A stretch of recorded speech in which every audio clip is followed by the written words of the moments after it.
Coming up on Bruce Lee Lives. Everyone wanted to emulate him. All the kids in our neighborhood all the boys wanted to be, Bruce Lee, all of them. Movie stars wanted to fight like him. Keanu Reeves trying to fight Kung Fu and trying to move as fast as he can. And that's Bruce Lee. And plenty have tried to cash in on him. I had Bruce Lee action figures, magazines, t-shirts. Bruce Lee kicked ass in the movies. When I was a kid, my brother and I, we used to just watch him and then beat the hell out of each other. Creating a pop culture sensation that shapes modern media to this day. Kill Bill, there's definitely an homage to Bruce Lee. Especially in a fantasy game, I really loved the idea of doing a martial arts character. And the Bruce Lee potency shows no sign of losing its power. It's homogenized in the culture. He will be the Bruce Lee forever. It's Bruce Lee, the trendsetter, on Bruce Lee Lives.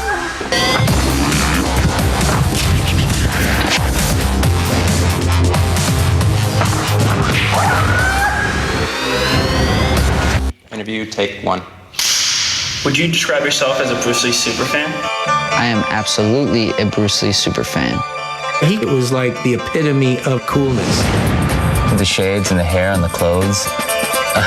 Such a badass.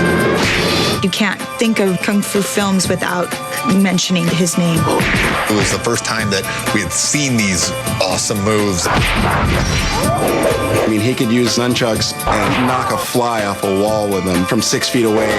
He wanted to emulate Bruce Lee. You can see little kids running around with Bruce Lee t-shirts and imitating him still to this day. I mean, there's so many different people trying to do what he did. It just dawns on me every time I hear something go, "Wah!" I mean, what a cultural icon he is. Bruce Lee. He was one of Hollywood's most iconic figures. And the cultural phenomenon that surrounds him continues to rage. He left an indelible cultural imprint behind, in every single way, not only in his chosen field, but just in pop culture. Now, Bruce Lee Lives, in the series that celebrates the life and legacy of the greatest martial artist of all time. On this episode, we take on Bruce Lee, the trendsetter. Bruce Lee first achieved stardom nearly 4 decades ago. Today, he remains a powerful cultural figure. His imprint can be found throughout pop culture. Everyone has seen a Bruce Lee movie. I used to love them all when I was a kid. My brother and I, we used to just watch them and then beat the hell out of each other. There is simply no denying Bruce Lee's mass appeal. But how did one man come to own his icon status? He had the it factor. He was smooth. He was handsome. He was a star. He had presence. He had grace about him. Something that you couldn't teach. This was who he really was. He had a certain something, a mojo, a quality that just, it's timeless. Bruce Lee was a standout in any crowd. And his natural charisma caught the attention of some very important eyes following a karate tournament in 1964. He caught the eye of a producer who had said, yeah, you know what, this is really amazing. You've got this incredible physical presence and you're obviously an amazing fighter. Bruce had the speed, the power, and the precision that made him shine in competition. But that wasn't all. He radiated charisma, and he knew how and when to turn on the charm. As much as he was like the fighter and the martial arts, but he also had a certain kind of charm to him. You know what I mean? He knew he had it, and he did use it. Yes, of course. And that's exactly what he did. My last name is Lee, Bruce Lee. During a screen test for the Green Hornet, he laid on the charm. Or, if I can back up a little bit, they start back from here, and then come back. All right. It's kind of worried. The Bruce Lee charisma landed a knockout. There's something really amazing that Bruce exudes when he was on screen. You can YouTube his screen tests for the studios, and you see in those screen tests, right, that not only is he an expert kung fu dude, he is a movie star. As Bruce Lee's popularity grew, it wasn't just personality and charm that got him noticed. He had real physical allure and a slick sense of style that was totally original. He had fashion sense. Bruce Lee's style is timeless. He's like almost like a pimp, dude. He'd like seriously look good like all the time. Like just flashy dresser, always had the big Hollywood shades on. He wore like dope glasses. He had a cool haircut. No one would dispute the fact that he was a good-looking guy. The ladies loved when he took off his shirt. It's interesting because he probably weighed $130 wet, but he was ripped. He was tight looking. Bad to bone, dude. Bruce Lee fashioned just the right look, but he didn't just wear his cool, he spoke it too. You got to listen. Listen. There was a way he talked. There was a way he talked. Everything was pronounced. You know what I mean? If you try to remember, you will lose. He knew how he wanted to be perceived. He knew what he believed in, and he knew what everybody should know about him. His swag was just so articulate. You know what I mean? That free your mind quote. You must free your mind. Like water. Be like water. Water goes into a cup. It becomes the cup. It's such a simple philosophical idea, you know what I mean? But the way he says it, be like water, my friend. My friends. I mean, that's so nice. You call me your friend. Bruce Lee's distinctive way of speaking was part of his unique package, just like his sharp sense of humor. You could tell his personality could be someone who's a jokester. He was a comedian. That's the one thing that people don't know about him. He was hysterical. The way he would answer his questions were just direct, looking at you in the eyes, just very confident, maybe would have a little smirk or smile if he thought something was funny. Wow. One time, my dad was engaged in this very philosophical conversation with my godfather. I could confide with him in any subject that I wanted. I considered him, at that time period, my closest friend. And my godfather says, Dan, I want you to take this coin and I want you to balance it very carefully, from your head all the way down your nose, all the way to your chin. And so my father, of course, does it. And then all of a sudden my godfather just breaks out into this huge laughter and he goes, look in the mirror, look in the mirror. And then there's my father with a big dark line down his face. So, that's the side that, I knew of Bruce Lee. He was a great, comedian in his personal life. And I think that's the beautiful thing about the man. Bruce Lee had indisputable poise, wit, and charm. But he didn't just radiate cool during his lifetime. His off-the-charts charisma would ignite public fascination for decades, cementing his iconic status long after his sudden and tragic death shocked fans around the world. Coming up, Bruce Lee takes Hollywood by storm. When Enter the Dragon was first released, it was like the equivalent of Star Wars. And then, a new breed of action hero learns from the master. When we were doing Charlie's Angels, he was a huge influence. For a star with such universal allure, Bruce Lee spent a surprisingly short time making movies. When you look at Bruce Lee's film career, it's really short. I mean, that's just insane, But they were really powerful, genre-changing films. He completed only 4 major films before his acting career came to a tragic halt. On July 20th, 1973, Bruce Lee died at age 32. Ironically, he would not live to see the opening of the one film that would catapult him to international fame. Enter the Dragon. Enter the Dragon. Enter the Dragon. Enter the Dragon. Enter the Dragon. My favorite Bruce Lee movie was Enter the Dragon. The year was 1973, and Bruce Lee mania was about to take hold. When Enter the Dragon was first released to the world, it really was phenomenal. It was like the equivalent of Star Wars. It really was. One of the producers invited me to the premiere of Enter the Dragon. It was at the Chinese Theater on Hollywood Boulevard, naturally. And I went to see it, and I didn't even know what I was going to see. And I had not really heard about Bruce Lee.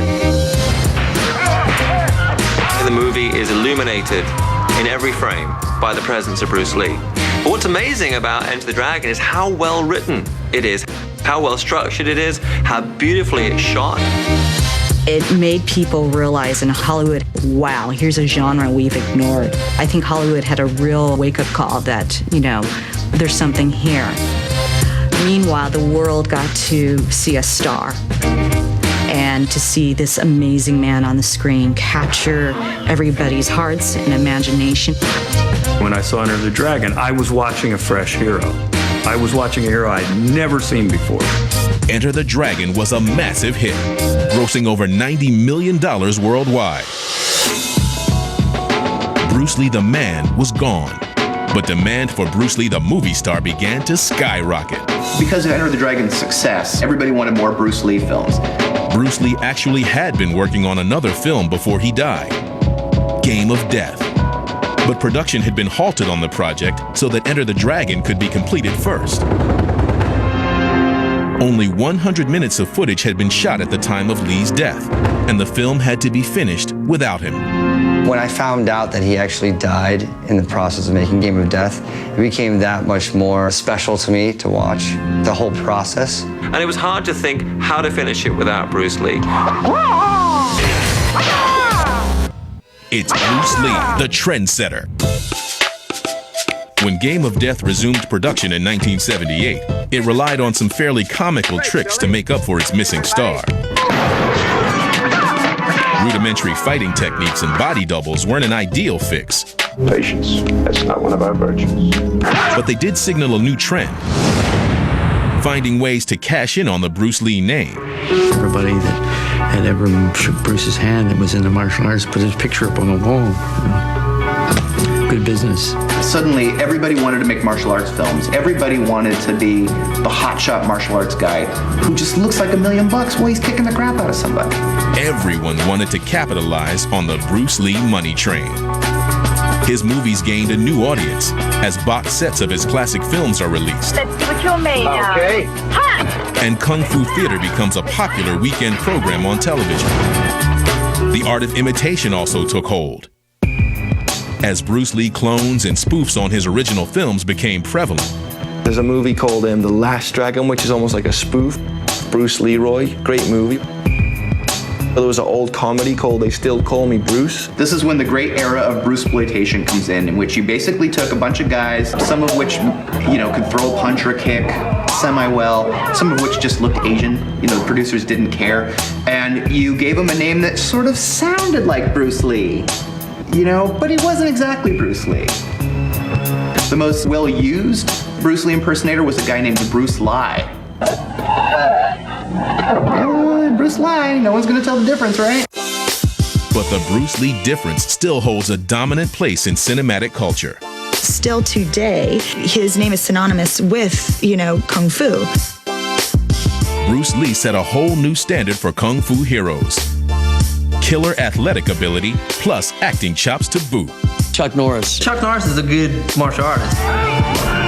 You had the Jackie Chans and the Jet Lis. There's great guys, Jackie Chan, Jet Li.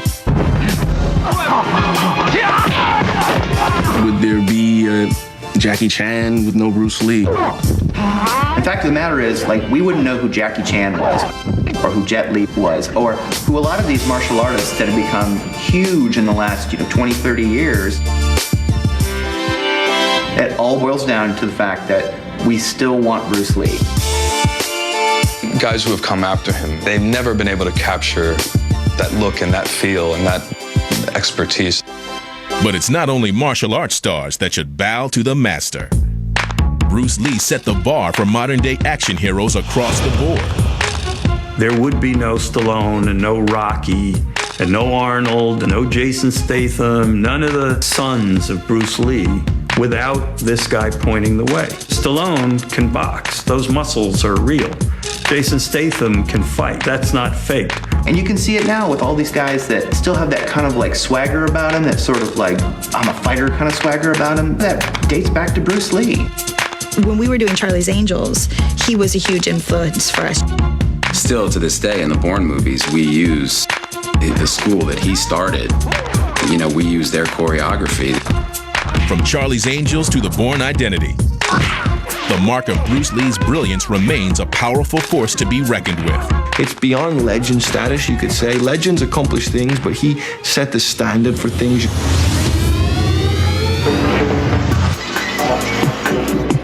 If imitation is the highest form of flattery, Bruce Lee's been held in very high esteem, as look-alike actors and cheap kung fu film knockoffs were standard fare. But public fascination would eventually shift as the interest in copying Bruce Lee waned. The drive to honor him gained momentum. And I'm in this little tiny village, remote village in Italy, and there's postcards of my godfather. And I'm thinking, this is just amazing. Then I'm in Mexico in some other remote village, and there's a poster of him. Evidence of Lee's influence can be found throughout the pop culture landscape as well, especially in modern movies. When you watch Kill Bill, who do you think about? Bruce Lee. Kill Bill, which is this huge Valentine that Quentin Tarantino does to Asian cinema in general. With Quentin Tarantino and Kill Bill, you know, there's definitely an homage to Bruce Lee. It's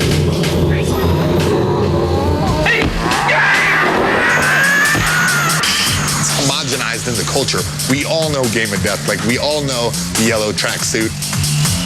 Still see the yellow tracksuits today. The Bruce Lee imprint made a mark on the Matrix films as well, in a scene directly influenced by Way of the Dragon.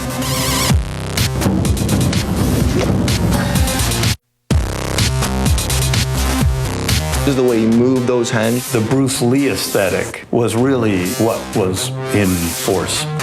When you actually see Keanu Reeves trying to fight Kung Fu and like trying to move as fast as he can. And that's Bruce Lee. Everything about him is just bleeding Bruce Lee. Reinventing classic scenes from Bruce Lee movies is a habit in Hollywood, as are attempts to replay his signature moves, like thumbing his nose and releasing a rebel yell to cue a fight. But certain Bruce Lee trademarks exist on a much larger scale: mass merchandising.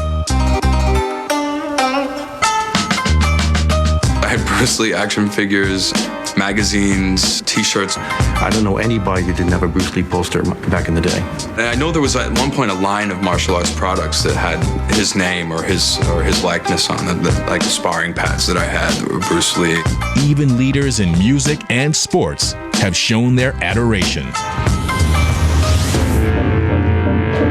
But nothing signifies Bruce Lee quite like his weapon of choice. Oh, dude, the nunchucks. When you think about nunchucks, who do you think about? I think every boy my generation had a pair of nunchucks. Dude, when I saw Bruce Lee with nunchucks, the whole deal, I ordered a ninja suit, I ordered nunchucks, Chinese stars, I had all the stuff. Like I asked my mom, Mom, I want some nunchucks. All the kids in our neighborhood all the boys wanted to be Bruce Lee, all of them. His legacy still looms large on screen, and fans around the world continue to emulate Bruce Lee. But he lives on virtually as well, in video and computer games that graphically showcase his fighting style. Popular series such as Street Fighter, Mortal Kombat, Soul Calibur, and Tekken all have characters based on Bruce Lee. At Blizzard Entertainment, one of the world's leading video design companies, Jay Wilson finds Bruce Lee an inspiration for his creations. I love Hong Kong action films. So much of that kind of was, for me, the door was opened, and so many of those things inspired me throughout my career. When it came time to design something new, Wilson knew just where to turn. When we were working on Diablo 3 and we had choices of different characters to make, the one that I kind of championed the strongest was the monk. And the reason was that I really loved the idea of doing a martial arts character, especially in a fantasy game. That the idea of basically taking forward the philosophy of Bruce Lee, all that inspiration. And while video games put the Bruce Lee legacy in motion, comic books revere the master in print. Marvel Comics editor-in-chief Axel Alonso has been responsible for reinventing comic book characters like the X-Men and Spider-Man. But his fascination with the genre stems from Kung Fu. One of my favorite comics was Shang-Chi, Master of Kung Fu, which was, of course, inspired by the Kung Fu action era, which was, of course, inspired by Bruce Lee. Bruce Lee was instrumental in the formation of Kung Fu comics. Shang-Chi was a 1970s kung fu comic by Marvel. Its main character, patterned after Bruce Lee, gave the comic book hero a whole new twist. Shang-Chi, master of Kung Fu. Unlike Spider-Man or the Hulk, this guy had no superpowers. He just was one hell of a fighter. Like Bruce Lee, Shang-Chi was all about inner calm and peace. He was not inherently violent at all. He used violence only in defense and as a means to an end. The key to immortality. The key to immortality is first living a life. Living a life worth remembering. For nearly 40 years, Bruce Lee has remained the ultimate pop icon. But of the many ways we've paid tribute, from action figures to comic book heroes, video games to vintage t-shirts, one honor ranks the highest. That of hero. He was a massive hero to me. A real hero. He was a superhero in my mind. When you're a little kid, especially being a small kid, like you always look up to these like heroes that like can make you feel like you can have that strength or whatever. And Bruce was that guy for me. Bruce Lee he's an icon.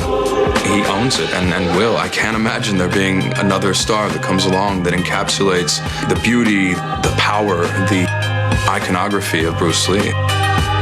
He will be the Bruce Lee forever. He is the man. An icon creates, an icon inspires, an icon endures. And so, Bruce Lee lives.